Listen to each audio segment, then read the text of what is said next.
Gentlemen, we welcome you live to episode number 22 of the Primetime Rundown Zoom interview series right here on the Eastern Observer and the Blackjack Media Networks. Cannot thank you enough for tuning in tonight. I'm Joey Jarzynka. We cannot thank you enough for joining us here on this Monday evening, 8 p.m. Eastern Time, 5 Pacific, where the voice of the San Jose Sharks, Randy Hahn, is. Randy, how are you, and how is everything going with your shelter in place? I'm doing fine. It's been an unusual 4 months for everybody, obviously, but hanging in there and trying to make the best of an unusual situation. But actually, so far, so good. Good, yeah. Well, it's funny because I see that you're keeping hydrated and you're also keeping you're stuffing yourself a little bit there. I love it with quarantining and. Tell us a little bit about what you've been doing there because every night I see it's something different. It looks fantastic. Well, living in this area, in the San Jose, Silicon Valley area for almost 30 years, you make a lot of friends, and you make friends in the restaurant industry, and thought it would be a nice way to kind of help people in that industry who were really hurting at the very beginning when everything was shut down and you couldn't even do takeout in some of these places. And I thought once the takeout option was available that I would start taking out food from the places that are owned by friends of mine around where I live and in the area that have supported me over the years and hosted me at their restaurants many times, and tried to do a little bit of exposure for them, a little bit of a review, but I can assure you they were always positive reviews because I eat good food. So these places all have good stuff, and it's just been fun every week or two picking another place and just in whatever way I can, helping the restaurants out in our area. Now they're starting to open up. Patio dining is opening. So there's fewer restrictions on some of those places. And it's getting a little easier, but it was a rough 3-4 months, obviously, for people in that industry. Yeah, for sure, absolutely, and again, just to let everyone know, for those that are just tuning in for the first time in Randy's area, in the San Jose area, Randy doesn't have a lot of ties with the East Coast, but the biggest reason, actually, Randy, I'm going to tell you this: 6 years ago, because out here on Long Island, where I am, I've been a big admirer of you and your work. Ever since 2008, actually. And we had met back in 2014, the 2014-15 season at the Nassau Coliseum when you were walking into the Coliseum for a morning skate. And the reason why I'm bringing this up is because, again, all 21 guests, including your radio counterpart, Dan Rusanowski, was born out here. But you gave me the time to walk with you and listen to what I was doing in my career or in, aspiring sportscaster, and you took the time to listen. So I really do appreciate it. And 6 years later, I wanted to thank you for, taking the time out to listen to me, because I was the only one in a group of about, I think, 10 people or 10 fans to run to you and just say, hey, how are you? And everything along those lines. So thank you 6 years later. Well, my pleasure. I was that same young aspiring broadcaster a long time ago, and when people were kind to me and offered some time to me, that's the most valuable thing you can give people. I always appreciate it, and and said to myself, if I ever had the opportunity to pay it forward in the future, I would do that. So my pleasure. Really appreciate it. So let's get to business and who Randy Hahn is outside of the Sharks Media Guide. So, Randy, you were born in Edmonton, Alberta, and in Canada, and you got your start. And tell me if this is right here. You got your start at 16 years old calling dog sled competitions in the Yukon territory. That is something, and one extreme from another, from hockey to dog sled, or vice versa. Yeah, it was a kind of a roundabout thing. I was very fortunate when I was 15 years old and I was in high school to get a part-time job at one of the radio stations in the town where I lived, Whitehorse, which is on the Alaska Highway, small town, 18,000 people, 2 radio stations. And my neighbor happened to work at one of them and said they were looking for a part-timer type kid to just work behind the scenes and clean up and move stuff around. And that led to eventually getting on the radio. And then the next year in that town, they have a winter carnival called Sourdough Rendezvous every February. And the main event of the carnival is the dog sled race on the Yukon River. And there was a start finish line guy, and they needed somebody up on a perch about 2 miles down the course to kind of have a bird's eye view to offer some play-by-play and some commentary from up there. I had a native Canadian native chief with me who was very familiar with the sport. I wasn't. And he was my color guy. And as my dear friend Bob Miller, now in the Hockey Hall of Fame, the former LA Kings voice, said, you didn't really do the play-by-play. It was the paw-by-paw. But yeah, that was how I got my start. That's the first event that I ever did. And I'm probably going to hold that record. Maybe as long as Wayne Gretzky will hold his scoring records, I'll have the record for being the only NHL announcer who started doing the paw-by-paw. That really is unbelievable. But also, you are not you've done other sports as well. You've called the FIFA World Cup 1990, 91, the Women's World Cup, 94, I believe, also was the World Cup. I want to say here in Texas somewhere. I think that's where it was. The U.S. hosted the World Cup. Right, the U.S. U.S. Yeah, right. So tell us a little bit about that and how the transition from soccer to hockey was, a big one, especially for a broadcaster. I can't even imagine going from soccer to hockey, something so much quicker. Well, as you can imagine, in Canada, working in the NHL is the top of the sportscasting food chain. It is akin to what the NFL is in this country. They are the plum jobs. They don't just show up very often, and you don't start out working in the NHL. So my start doing play-by-play after the dog sled race was actually in indoor soccer. Okay. Initially, the MISL, Major Indoor Soccer League, and for a while, the NASL had an indoor league as well. And I went to college in Vancouver, was working as a sportscaster there, but then got an opportunity to move to Edmonton to do my first television job. And it was while I was there that I got the play-by-play job for the Edmonton Drillers. They were an indoor soccer team in the NASL and MISL. And that's where I kind of cut my teeth doing play-by-play. And if you've ever watched indoor soccer, it's very much like hockey. It's on the same surface, just with a carpet put over the ice.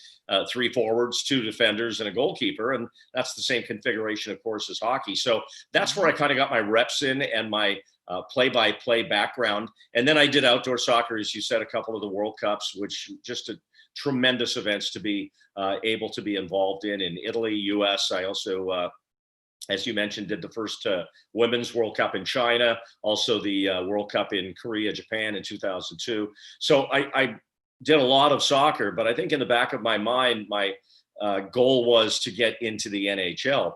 I eventually was living in San Diego and got an opportunity with a channel called Prime Ticket in Los Angeles when Wayne Gretzky was with the Kings to be their pre-game, intermission, and post-game host. So that was my first real big break into the NHL. And I did that for a couple of years with Prime Ticket. And then eventually, through a circuitous route, I ended up getting the play-by-play job with the Sharks, which is another whole story. But that's kind of how the transition went. And for as long as I could, I juggled soccer and hockey simultaneously, but it became more and more difficult. I was the first television voice for the Kansas City. They were called the Wiz when they first came into MLS. They're now FC Kansas City, but I was their first TV voice. But eventually it became harder and harder to do both leagues because of the overlap. Right. Yeah. And that was actually the next thing I was going to bring up was the overlap, because if I'm not mistaken, you were also from 91 to 94 in that range. You were also in Chicago on Sports Channel, which eventually was bought out by Comcast and NBC.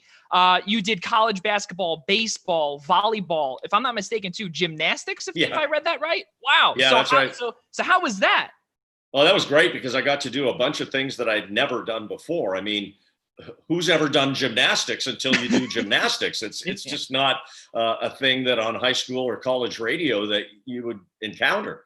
So that was great. You just throw yourself in and try something brand new. And it was the same for baseball. Been to a million baseball games in my life. I, in fact, was the backup PA announcer for the San Diego Padres for a number of years. Wow. Back in the 90s and 80s when some of their stars were like Steve Garvey and Tony Gwynn.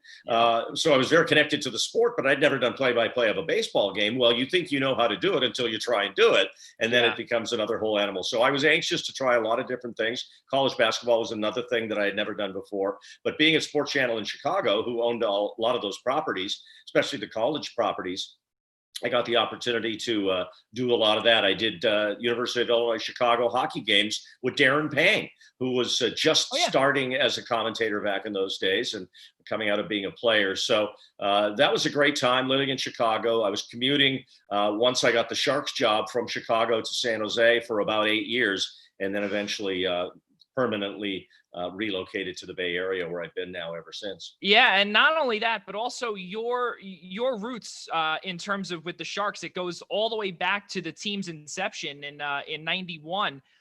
So now, for those that have watched The Last Dance, we go from back here all the way back here. So that's what we'll do here with Randy. So you became a San Jose resident, and also you were a part of a corporation called Pro Hockey San Jose. Give us a little bit of background about that and how you were one of the crew to get the Sharks into the Bay Area. Well, I got married in San Diego in the 80s, and my wife at the time got a job in television here in San Jose. And we moved up, and I was going to commute back and forth to San Diego, continuing to do the San Diego Sockers and eventually the LA Kings prime ticket gig. And while we were just relocating, the city of San Jose voted to build the arena, which is now SAP Center. And back in those days, the late 80s, the feeling was that the Warriors would move to San Jose. The Oakland Coliseum Arena, which they've now since left, back in those days was run down, much in the way that the Long Island Coliseum became before it was renovated. It was just not a nice place anymore, and the Warriors wanted it to either be upgraded significantly or they were going to move, and everybody thought they were going to move to San Jose, except us. There was a group of us who were hockey followers here in the San Jose area, a couple of attorneys and myself. And we were always of the mind that the Warriors would kind of leverage the existence of the new arena in San Jose to get what they wanted in Oakland. And that, in fact, is exactly what happened. So we turned the tide with the city of San Jose once the building was under construction with this group we formed. Initially, we called it NHL Hockey San Jose until the NHL told us to cease and desist using their trademark name. But that was part of the reason we did that. We wanted to get noticed. And then we changed it to Pro Hockey San Jose. We became a lobbying group. And we also attracted an ownership group that eventually, through a series of events, became the owners of the San Jose Sharks. So we kind of were that grassroots group. We put flyers on people's windshields at 49er games. And when there were NHL exhibition games at the old Oakland Coliseum, we'd set up a booth and talk to people about bringing the NHL to San Jose. And then once we got the mayor and the city council of San Jose on board, then it started to become a serious thing. They started to become interested in what it would be like to have an NHL team for San Jose.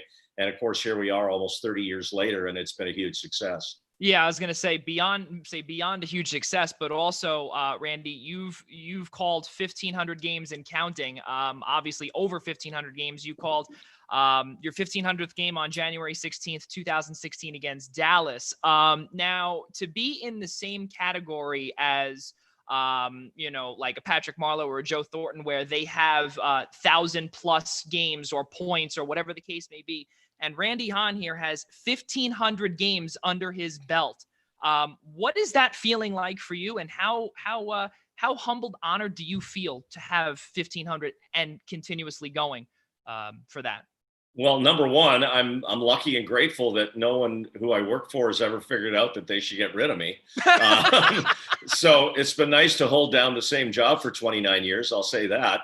It's a great feeling, and those of us who do what we do, it's an interesting position, because the longer you're in it, the more attached the fan base becomes to your sound, your voice, your personality, and then it becomes difficult for anyone to imagine getting rid of you, because all of a sudden the fans are going to be upset in a case where somebody's been around for 25 years. I revert back to Bob Miller when he retired as the voice of the Kings. I mean, that was a real big thing for Kings fans, because if you were in your 40s or 50s, and Bob was the voice of the King for 40 years. I mean, your whole life of being a hockey fan, you heard that voice on TV, and then for it to all of a sudden go away is very shocking. I'm very fortunate, very lucky. I work for a great owner in Hasso Plattner, who's just been tremendous.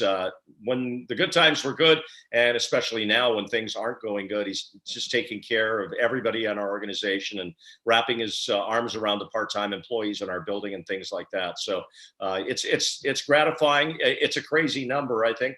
If we play a whole season next year, it'll be the season after that I hit 2,000 games, and it's hard to believe, but I guess I was able to figure out a way to get to work on time 2,000 times. Exactly, that's true. Now, obviously, you've been doing this for, as we said, over 1,500 times.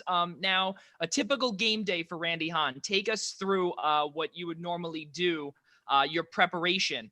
As a hockey broadcaster. I remember we had asked Dan Rusanowski this, and obviously after his accident, he would stay at the arena for all the time. So let's hear your side of the story going to a Sharks game.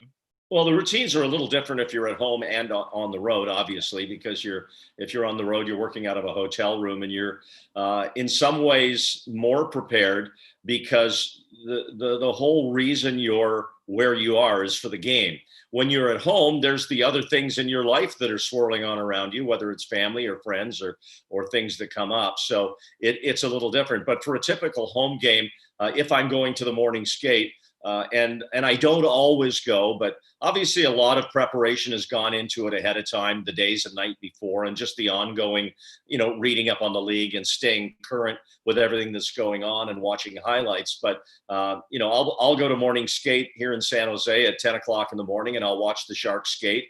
And then if I haven't seen the other team that season yet, I'll typically go to the other team's morning skate. Unfortunately, the Sharks skate at a practice facility and the visitors skate at SAP. So it's a commute to get to the two morning skates. Right. But I'll go to both of those and, talk to some players and hear from the coach and gather some tidbits from the other announcers. It's, we all trade information, and it's a great resource to have friends around the league to broadcast to the other teams, to give you a little ins and outs about what's going on with their team that you might not have read online. And then I'll try and get a workout in the afternoon, go for a run here. And we're so lucky in California, you can certainly run 12 months a year. It might be raining in the winter, but that's about it. So that's a nice advantage. And then I'll go back to the arena by about 4 o'clock.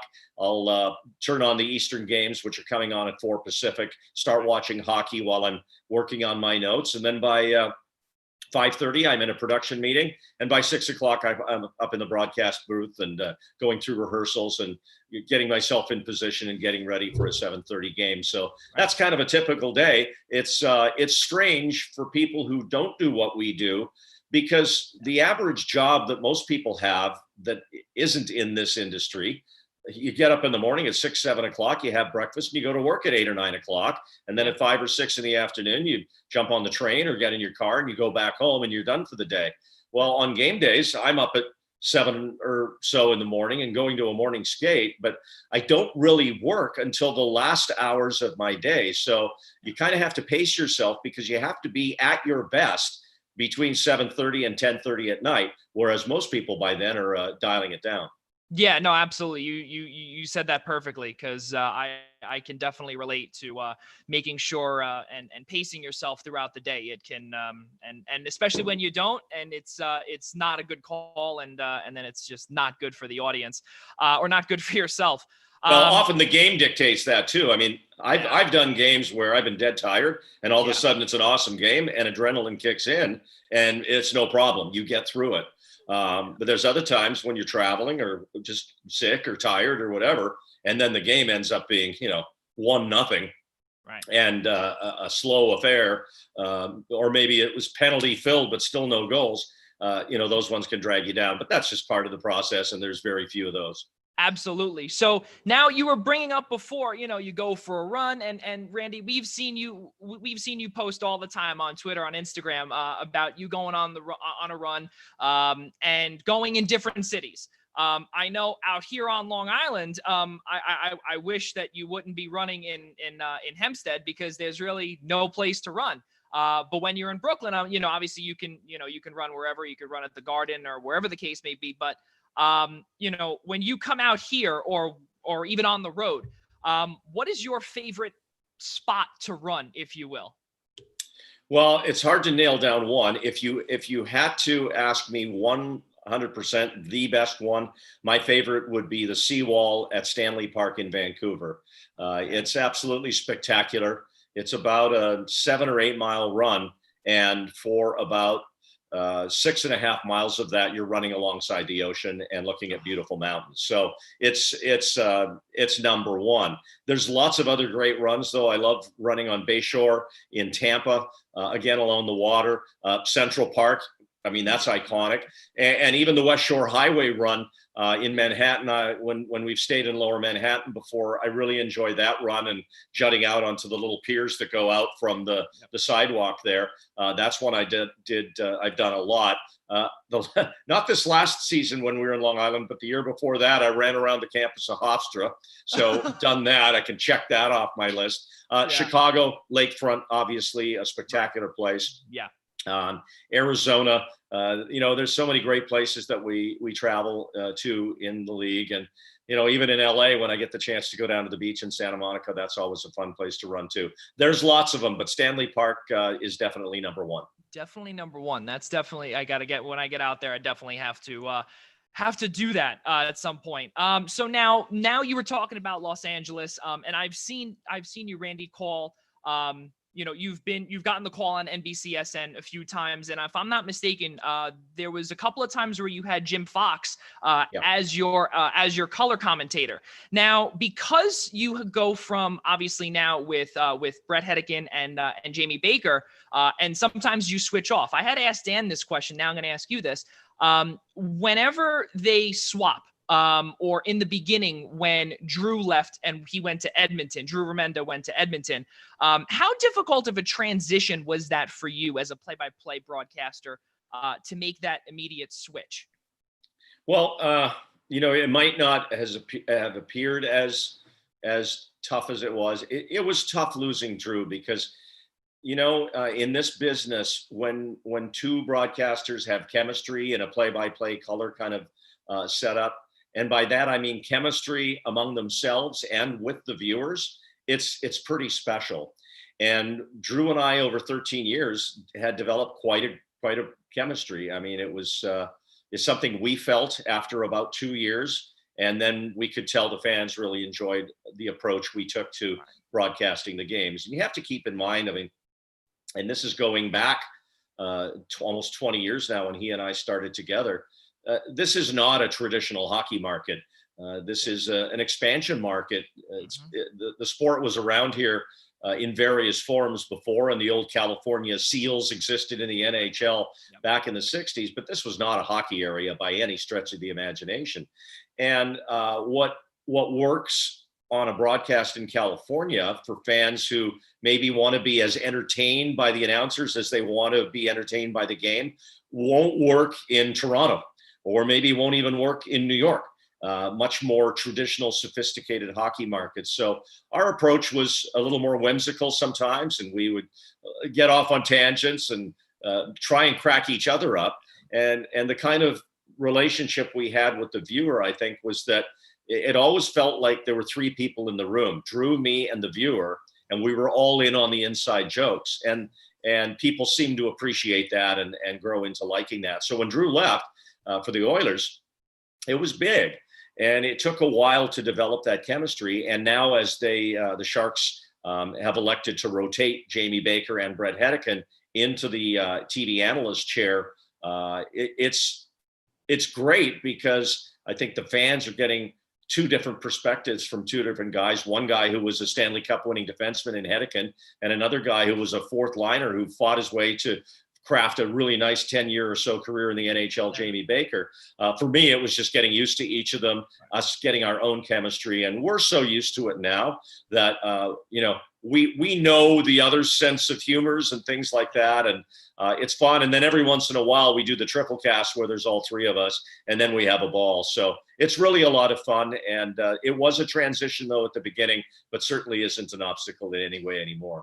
All right. Well, that's good. Yeah. Now, right now, actually, originally I had brought up with NBCSN. Now, when you get that call, there are times when you are, or most of the time, you have Brett by your side or inside the glass. But then there's that rare occurrence where you would have another person, such as the aforementioned Jim Fox. Now, Right. because he works with Alex Foss down in Fox Sports West, and he took Bob Miller's seat. But when you haven't worked with him for a long time. How difficult is that transition for you when you're going from Jamie or Brett to now Jim on a national stage? Well, first of all, when you're doing a national game involving your own team, there's an inherent challenge built right into that, that you have to dial your slant. I'm not going to make any apologies when I'm doing an NBC California game of a Sharks home game or road game, one of our Sharks telecasts.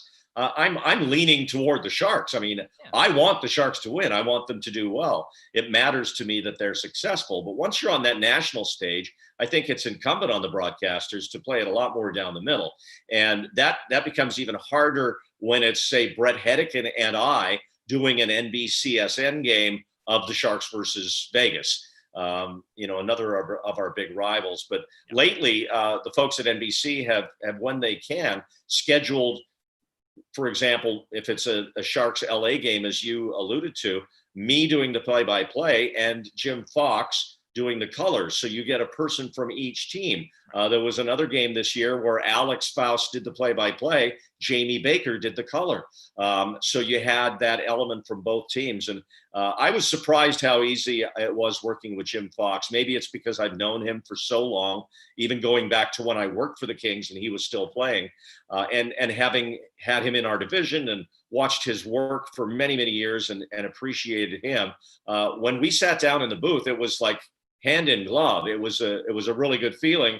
That hasn't been the case for all the guys I've worked with that aren't on my team. But, we all kind of have a style and a way of doing things. And I watch other broadcasts all the time. So I sort of have a sense for what guys like and how they do things. Yeah. And I'm kind of getting used to that. And also trying to do as good a job as I can of when a national game involves the Sharks to try and not be too pro Sharks, because that drives the other team's fan base crazy when they're watching.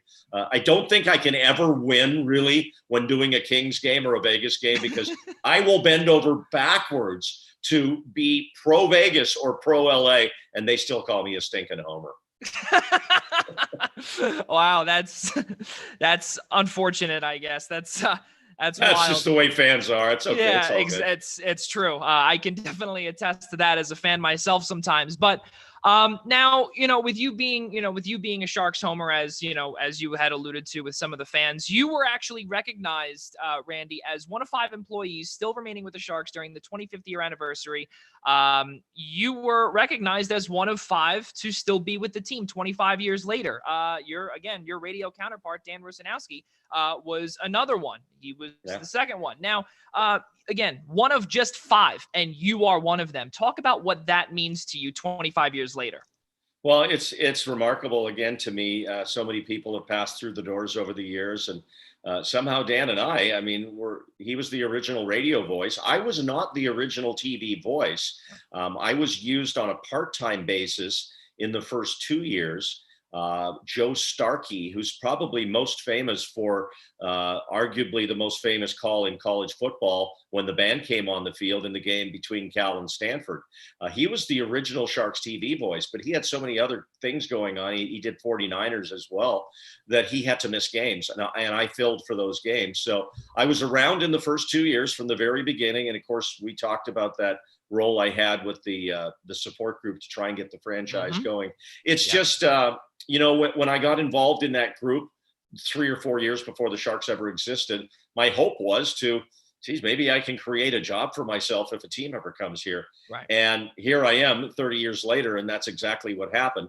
And to be able to stick through all the ups and downs, we've had 2 or 3 changes in ownership. We've moved from various different TV stations. Those are all possible minefields for announcers, because all you need is one highly positioned person in the organization that's in charge of broadcast that doesn't like your act or thinks that they can find better, and you can be out of the job. So I've been very fortunate to sidestep the minefields and the hand grenades once in a while, and also learn that, you know, when you're a local broadcaster, you work for many different people. You work for the TV station, you work for the ownership of the team, the general manager cares about what you say, the coach cares about what you say, the players and their wives certainly care about what you say, and perhaps most importantly, the fans care about what you say. So you have to find a way to try and keep everybody in that large group happy. That's a challenge, and it's something I'm proud of.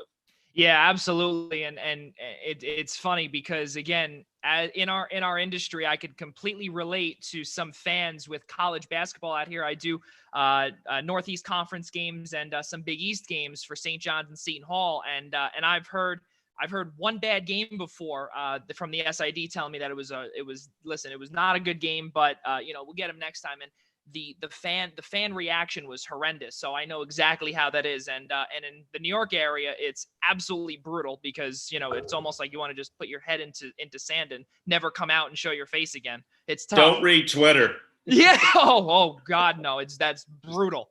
Just get off it. Yeah, exactly. Get off social media in total. But now there are times again where you've had up and down in games and stuff like that. But you've also been recognized, Randy, 8 times, NorCal Emmy Award in the on-camera talent play-by-play category. Again, another honor for you. Talk about that and being honored not once, not twice. Fast forward all the way to 8 times. Well, and this is going to sound cliche-ish like a player when he wins an MVP award or something, but it really is a reflection of a big group of people. When you're doing radio, and most of us that do play-by-play started in radio, and I did, you're kind of a one-man band. When I was doing indoor soccer play-by-play on radio, I traveled my own equipment. I set it up. I engineered my own show. I even did my own talk show with taking calls all by myself without an engineer or producer or anything. And it's sink or swim. If you do a good job, it's going to be a good broadcast. And if you aren't prepared, it's not going to be good. Well, in TV, it couldn't be more opposite. There's 30 or 40 people, camera people, audio people, producers, directors, graphics coordinators, master control people, lighting people, audio. There's just so many people that come together to make what a broadcast is. To be singled out for your work is really a little bit unfair, because without all that working in concert, it wouldn't make me look good. They make me look good. And, in those situations, I feel more like our telecast was honored rather than me individually. We have a great crew out here. If you spend some time, if you're a hockey fan, and watch the regional packages of on the NHL Center Ice and watch the regional shows, I will put our broadcast up against any broadcast in the league as far as technical innovation, the way the game is covered. So we have some really, really talented people here. They all work on Giants and A's baseball. They do Warriors games. They're doing MLS.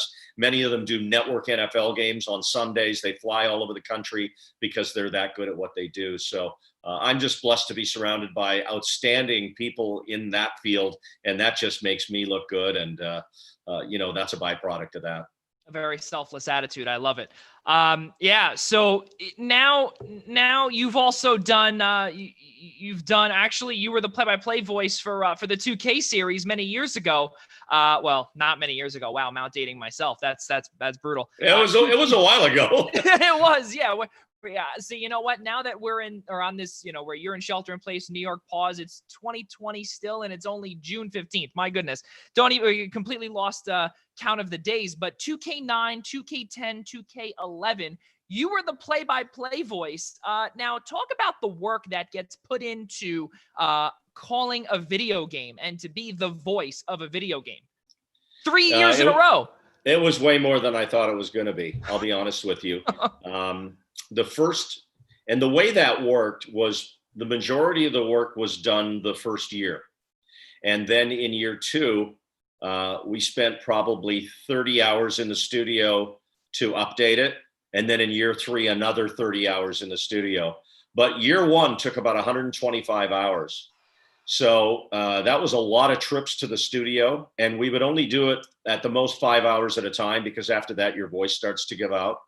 And fortunate that the recording studio was here in the Bay Area, which probably helped them make the decision that year to use me, because they didn't have to bring me in for 3 weeks to do it. I could just commute from back at home. But I don't know what it's like now, because I haven't done a video game like from scratch again, probably in about 5 or 6 years, and maybe they've been able to shorten that time span of how much it takes to lay down all that information. But I remember the first one I did, which was NHL Blades of Steel. It was the Wow. remake of Blades of Steel, and at that time, the company that was making it, Konami, which was a gaming company, they made it in two formats. They made it in a Nintendo 64 format, if you remember that cartridge, and then they made it in the original PlayStation, CD-ROM disc type of format. Right. And the amount of memory that the PlayStation disc had was way more than the N64 cartridge had. So when we were recording the play-by-play for N64, it would be he shoots his cars. Everything had to be quick, because they wanted to jam as much data onto the cartridge as you could. And then for PlayStation, it was he shoots, he scores. You could stretch it all out and spend more time. But it was very involving in the 2K series. Great people to work with, and they were very professional. But it was painstaking work. And as I said, 125 hours divided by 5. You do the math. I was making, 25, 30 trips to that studio in order to do that first year. So it was more than I thought I was taking on, but still a lot of fun to be able to go home, and your kids were playing video games with all their buddies that their dad was the voice of. So that was pretty cool. Right. That's what I'm saying. I mean, because, you come home and you say to yourself, wait a minute, I know that voice. I'm hearing it in the kitchen, but I'm also hearing it on the Xbox 360. That's fantastic. I think that's honestly the coolest thing. But you also worked for Arena Football, if I'm not mistaken, on Fox Sports Net. Talk about your time there in the other category. Right here in the Bay Area. It was an off-season opportunity that was offered me by, at that time, they were Sports Channel Bay Area, but now NBC Sports California and NBC Sports Bay Area. And they carried the San Jose SaberCats games. And the SaberCats were the juggernaut of that league. I can't remember how many championships they won, but I think in a period of 10 years, they won the Arena League like 6 times. So they were really good. And, they had a top quarterback, really good coach, and ownership that was willing to spend whatever it took. And they offered me the opportunity to do the play-by-play of that for a couple of seasons. I worked with Mike Pulaski, who was a fairly good college quarterback and played a bit in the NFL as well, and had never done football before. So, again, dipping my toes into something that I hadn't done before. It was a lot of fun, and met a lot of players that I had forgotten about, because when I was in San Diego, I was the pregame and halftime and postgame host for the San Diego Chargers for a long time. I did the Dan Fouts show, the Don Coryell show back in that era in the 80s, and had been around the NFL a lot. But then a lot of time passed where I hadn't been around football players, and it reminded me, being back in the Arena League, how much I missed being around guys from football. For me, the football guys and the hockey guys are top notch. Not to disparage the guys in the other sports, but in all the leagues I've worked in, those guys were always the best, and gave you the time of day. That's really amazing. Yeah, absolutely. Especially giving the time of day. Hockey and football, that in my experience is for sure top notch. Now going back to what we were talking about earlier, with the travel when you were in Chicago, was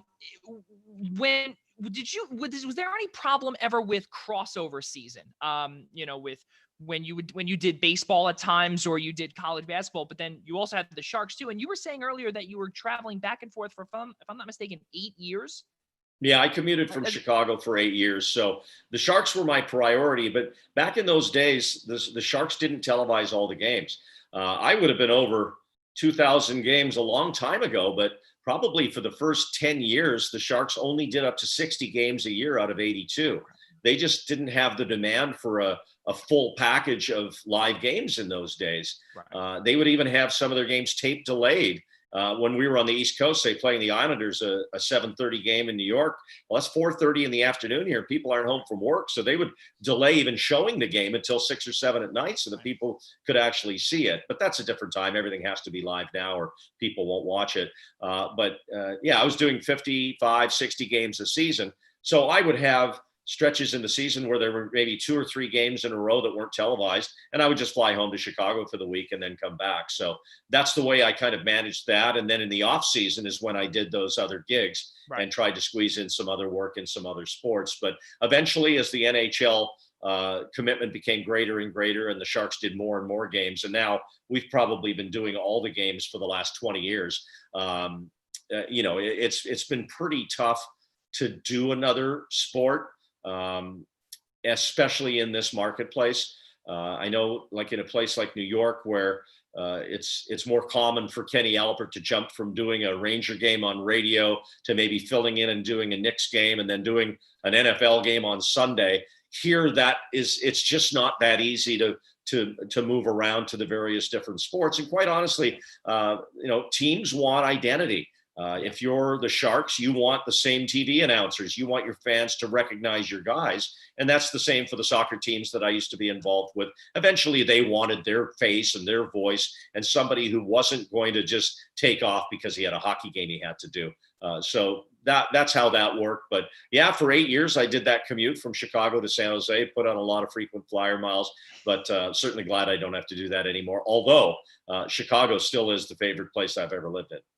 Okay, well, that's all right. Well, another city I have to get to for sure. Now, in third period of our conversation here, I got to ask you this, because this is definitely with COVID going on. The last game for you was against Chicago, 6-2 loss, unfortunately, in Chicago. Best place you lived in. You were on your way, Dan was saying, to St. Louis, and you guys got the call that the season was over. Now, you obviously have been through a couple of losing seasons with the Sharks. Not many, obviously. The Cup final just a few years ago in the 25th season. So first off, it being a down year for the Sharks, and then this happens. And now that the return to play format will not include the Sharks, how difficult was it for you as a play-by-play broadcaster to end the season early, and just wondering that it came to a complete halt? Yeah, it was very unusual, much different than in the past when we've had lockouts. Unfortunately, one season losing an entire year, and that's where you were kind of waiting, will we ever start? And it never did. And then the other lockouts where we resumed play in January after missing the autumn months. This one was bizarre because, as you noted, we were in Chicago, and I wasn't actually doing that game. That was an NBC game with Mike Emmerich and Eddie Olczyk, so I was just sitting in the press box. And then we got the word, like partway through the second period, that the NBA had decided to suspend their season because a player tested positive. All of a sudden, the wheels start churning, and you start wondering, oh my God, won't the NHL have to do the same thing? And we did go to St. Louis in case we played there that next day. And of course, we never did. Obviously, something that's never happened before in this way, not to me and not to any of us. So it was odd. And I think as it went into a month or so, it became apparent, at least to me, that we weren't going to be playing anymore, because if the NHL was to resume, it would be highly unlikely that they would try and play regular season games. So the season slowly came to a halt. But I'll be honest with you, I was looking forward to the end of the year because it was a tough season. The team never really got on track. They had one good stretch in November, but that was about it. We went through a coaching change. We went through a very active trade deadline period. We acquired Patrick Marleau in October, then traded him at the deadline. There was a lot of emotional things that went on with the team, a new captain trying to establish his footing with the C, Logan Couture, and then the ongoing kind of subplot of, is Joe Thornton nearing the end of it? Is this his last season? And we still don't know that. So there were a lot of things going on, but the thing that was going on more than anything was losing.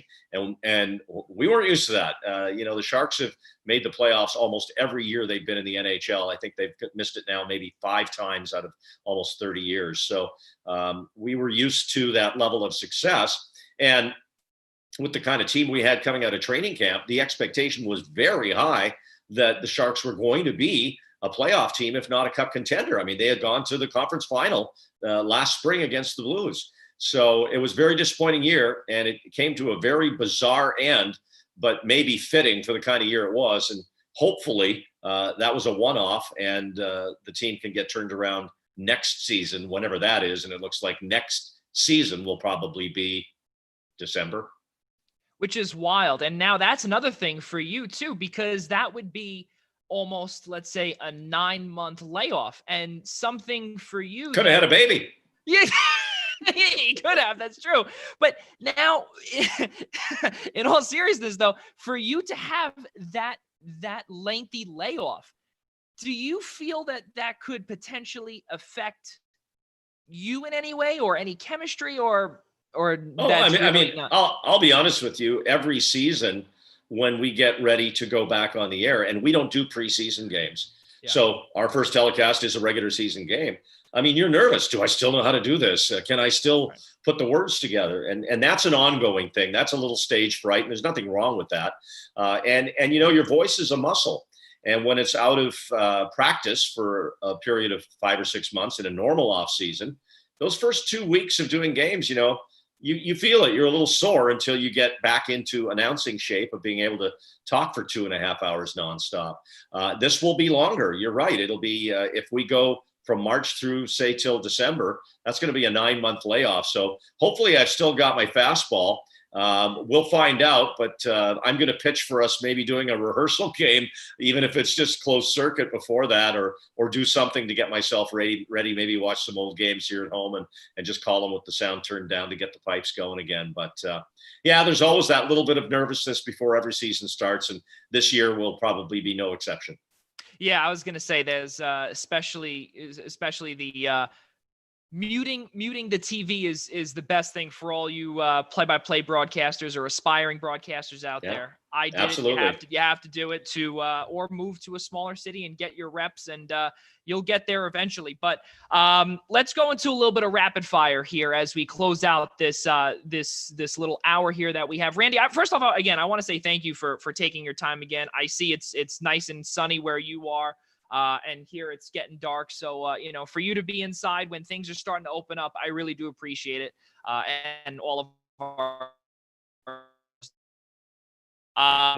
so again, now and there's so many to even think of.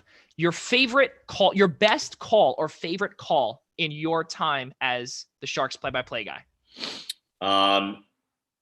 April 1994, Game 7, Sharks versus the Detroit Red Wings. First time the Sharks had ever made the playoffs.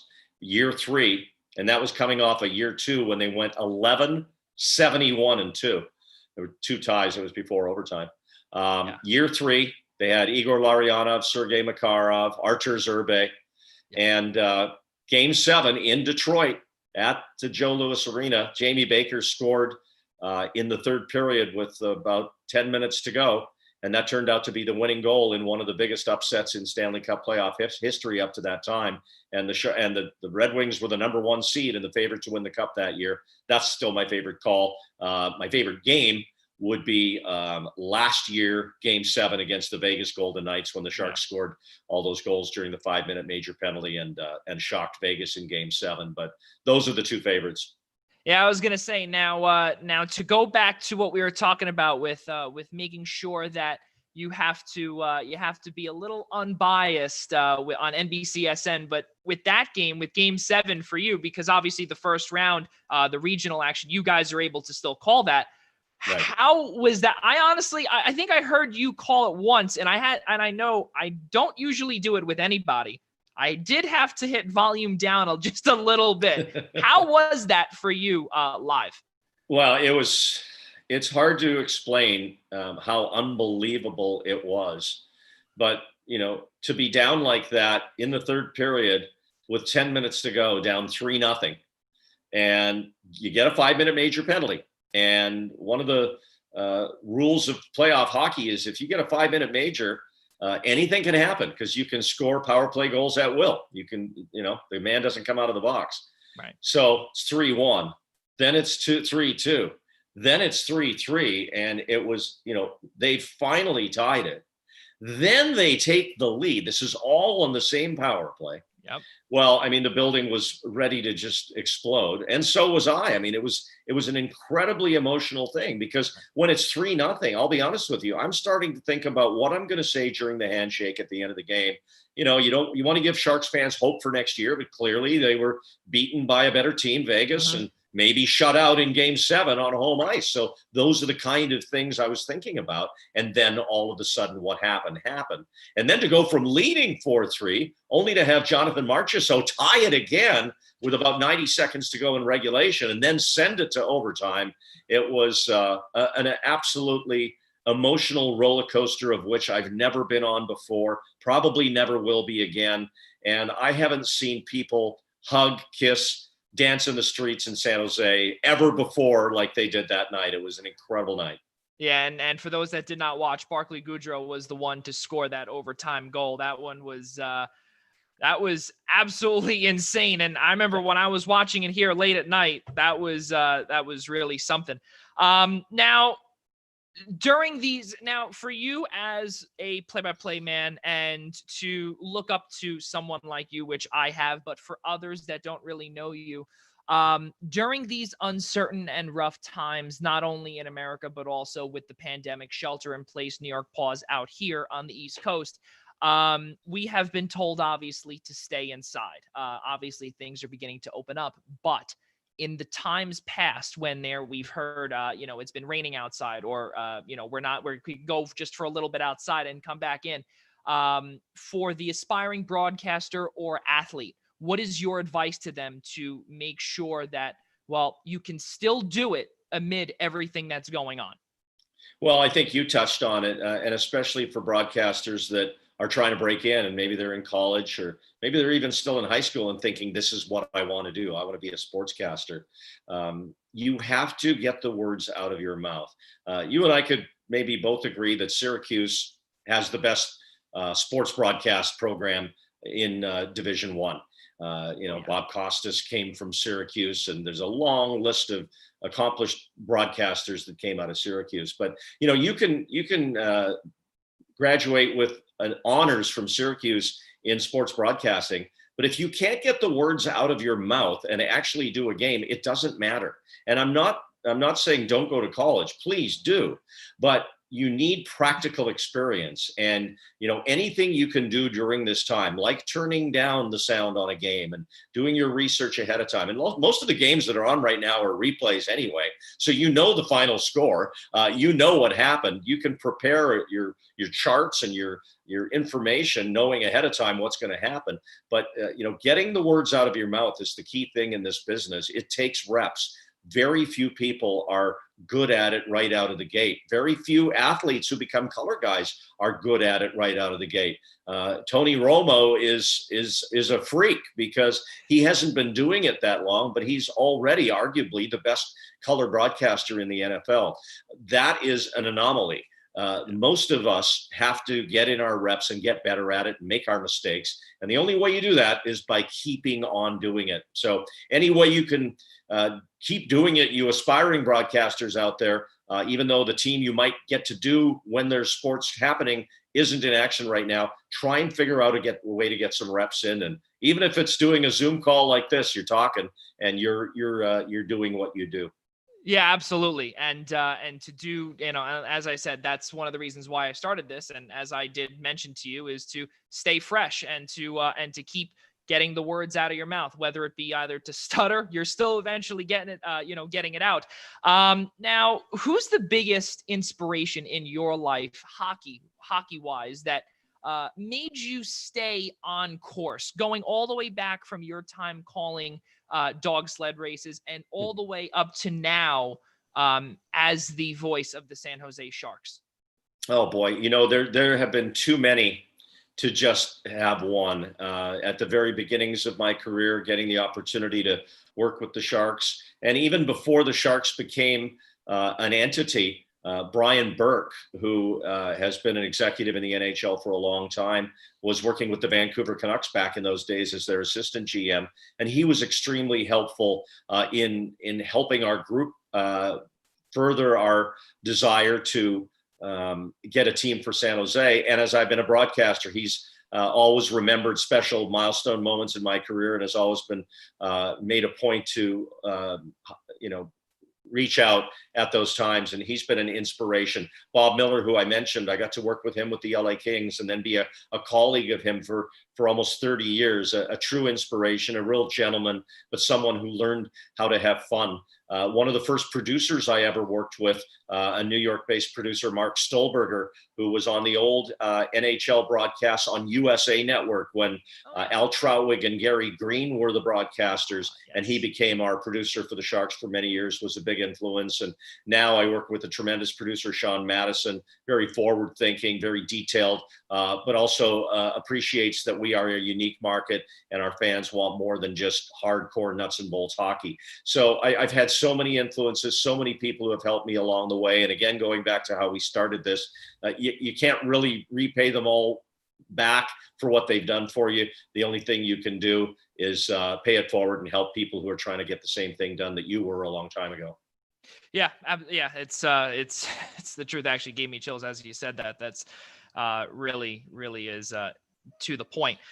So now Randy, I've asked this to everyone. I've asked this to your partner, Brett Hedican. I've asked this to your radio counterpart, Dan Rusanowski. And because obviously where you are in Northern California, summer has been there for, I don't know, all year round. For us here, obviously, summer is just beginning. Unofficially, I believe in 6 days. So with that being said, we've asked all 22 guests now, including yourself, what their favorite ice cream is. So I'm assuming you can probably figure out what Brett Hedican's is, or even Dan Rusanowski's is. Do you have any idea, or possibly? I know, I am pretty sure that Dan Rusanowski's favorite ice cream is vanilla. Okay, there you go. That's good. Absolutely. And possibly the second one for him, because he gave 2.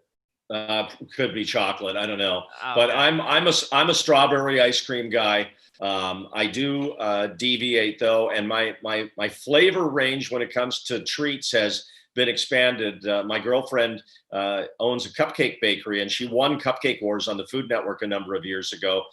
So I get to taste her award-winning products on a regular basis. So even though strawberry sounds boring, I am expanding my taste buds each and every day, and my waistline if I eat too many cupcakes.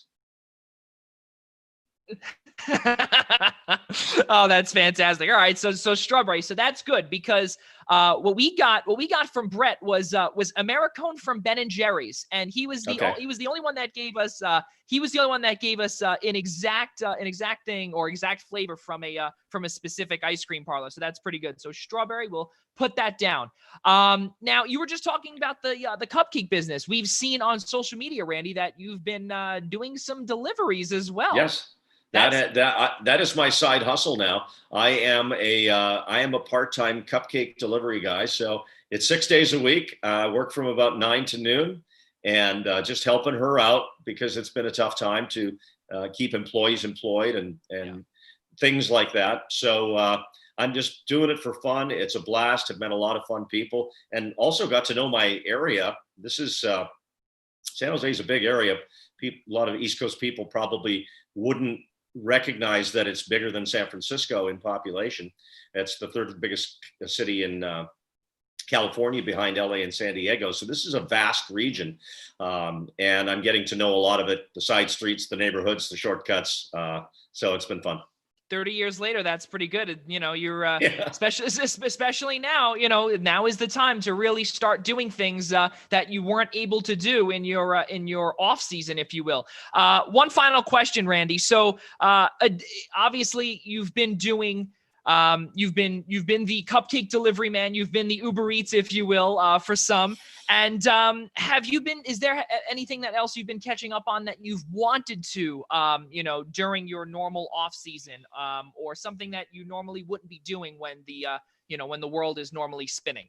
Well, I know we were very late to this dance, but I had not gotten into the Game of Thrones thing when it was actually on HBO as a weekly thing. Maybe I'm so preconditioned by the way Netflix just dumps whole series at once that I was more comfortable watching it at one time. But we ended up watching all of Game of Thrones at the beginning of the COVID pause. So that was something that I wanted to do, and was glad I did it. It was absolutely phenomenal and probably the best produced television I've ever seen. Got caught. My girlfriend had not seen Ozark. I had seen the first 2 seasons, but not the third. So we watched it from season 1 all over again, and that was fabulous. And I actually just bought a house last week, so I'll be moving. So the timing is kind of good that I'm not up to my elbows in hockey stuff right now, giving me an opportunity to focus some time on that. And, even though the shelter in place has hampered that, spending a little more time with my kids when I've been able to, things like that, tried a puzzle, and I went for the 1,000-piece puzzle, and that lasted for about 15 minutes. Maybe I have short attention span millennial disease too, but I just shoved it under the bed. So I won't be doing any more puzzles probably for the time going forward. So if anybody wants a good deal on a puzzle, I'll mail it to you. That's fantastic. Oh my goodness. Well, ladies and gentlemen, the voice of the San Jose Sharks, Randy Hahn. Randy, I really appreciate you again taking the time this whole hour. It went really fast. Really fun to chat with you. Someone again who I've looked up to for surprisingly, again, what are we in 2020? So about 12 years now. Ever since I knew I wanted to do this. So it's been an honor to chat with you, sir. And I really look forward to meeting you officially next time you're out here on Long Island, hopefully next year. Yeah, I look forward to that too. Hopefully we'll be traveling, and best of luck to what you're doing this on this podcast and everything else going forward. Great to be with you. Thank you so much. So before you do go, just want to say one, just closing credits. We're going to have episode number 7 of the Essential Wrestling Podcast tomorrow night, Tuesday, June 16th, starting at 6 p.m. Join Tyler Adele and Al Carl. They'll be bringing you all the up-to-date wrestling things. And also the next episode of this podcast, episode number 23 of the Primetime Rundown Zoom interview series, we will have the Atlanta Hawks play-by-play man, Bob Rathbun, with us starting at 6 p.m. Thursday, June 18th. Ladies and gentlemen, one last time, for Randy Hahn, I'm Joey Jarzynka. We'll see you next time. All right. Randy, Mr. Hahn, I really do appreciate you taking the time again. And